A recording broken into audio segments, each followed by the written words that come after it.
वो अधिकारी आखिर कौन है जिन्होंने पहले परमिशन दे दी चैनत गांव में टी लगाने की और उसके बाद रातों रात उसको उखड़वा भी दिया और प्रशासन के द्वारा लाठी चार्ज भी चैनत गांव में जो आंदोलनकारी आंदोलन कर रहे थे उन पर बरसवा दी। चाहे उसमें कोई महिला आई, चाहे कोई बच्चा आया, चाहे कोई पुरुष आया, चाहे कोई बुजुर्ग आया।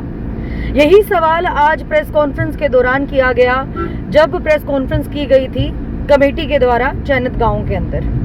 सवाल ये था सीधा सोमेश जी से कि सोमेश जी ये तो बताइए कम से कम कि उस अधिकारी का नाम क्या था, क्योंकि उस दिन आप ही थे जिस दिन भारतीय जनता पार्टी का नारा लगा रहे थे जिंदाबाद का, विधायक का जिंदाबाद का नारा लगा रहे थे, पूर्व मुख्यमंत्री रहे खट्टर का नारा लगा रहे थे जिंदाबाद का, नायब सिंह सैनी जो वर्तमान में जो सीएम है उनका आप जिंदाबाद का नारा लगवा रहे थे। तो वो अधिकारी कौन आ गए जिन्होंने टीवी भेज दिया, हाइड्रा मशीनें भी भेज दी, सीआईडी भेज दी, पुलिस भेज दी और सबकी आंखों के सामने वो टी लगाया गया। उस समय वो आनाकानी करते हुए नजर आए। उन्होंने सिर्फ और सिर्फ एक ही बात कही कि 25 तारीख तक का समय मैं देता हूं प्रशासन को, अगर प्रशासन ने गांव वालों की मांग स्वीकार कर ली तो ठीक है, नहीं तो वो अनशन पर बैठेंगे, यानी कि ऐसा धरना प्रदर्शन करेंगे कि जहां पर वो ना तो खाना खाएंगे ना वो पानी पिएंगे और जब तक मांगे नहीं मनवा लेते तब तक वो सांस नहीं लेंगे, चाहे उनकी वहां से अर्थी भी उठ जाए। इस प्रकार की बात कहते हुए नजर आए। लेकिन ऐसे में ये पता करना और ये पता बताना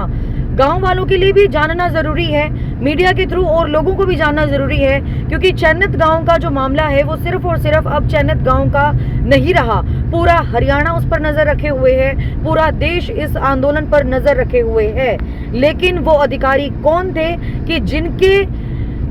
नक्शे कदमों पर वहां पर टी लगवाया गया था, अभी तक इस बात का खुलासा नहीं हो पाया है। आंदोलन चल रहा है, 39वां दिन आज है और मांग सिर्फ 3, एक टी पॉइंट दिया जाए, टी पॉइंट के साथ साथ पानी का कनेक्शन दिया जाए और जिन जिन लोगों पर एफआईआर दर्ज हुई है उसको वापस लिया जाना चाहिए। लेकिन हमारा ये मानना है, क्योंकि लोग भी वहां पर यही बात बोल रहे थे कि जो कार्यवाही है वो होनी चाहिए उस अधिकारी पर जिन्होंने सरकारी काम में बाधा डाली, क्योंकि गांव के लोग नो डाउट सरकार के खिलाफ खड़े हैं, प्रशासन के खिलाफ खड़े हैं, एक मांग रख रहे हैं कि टी पॉइंट से पानी का कनेक्शन दे दो, साथ में जो एफआईआर है उनको हटा दो।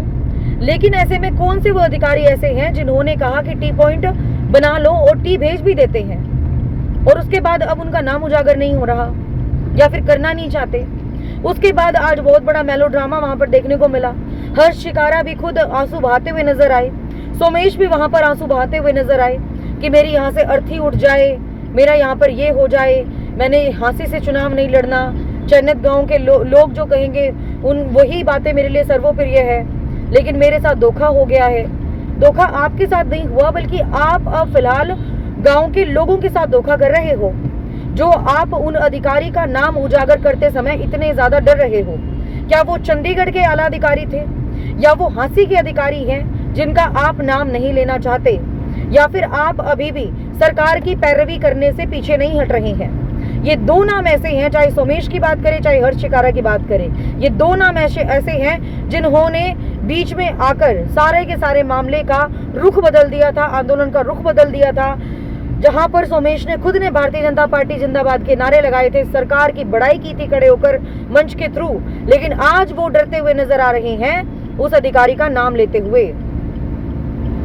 क्योंकि उनको डर है कि कहीं गांव वाले मेरे ऊपर ये एलिगेशन ना लगा दें कि मैंने जो ये कदम उठाया था ये सरकार के कहने पर उठाया था, ताकि जो वो 5 बुजुर्ग अनशन पर बैठे हुए थे उनको कैसे न कैसे करके अनशन से उठा दिया जाए। और उठाने के बाद, क्योंकि वहां पर अगर कोई कैजुअलिटी हो जाती है तो सारा का सारा नाम, सारा का सारा जो जिम्मा आएगा वो सरकार पर आएगा और सरकार को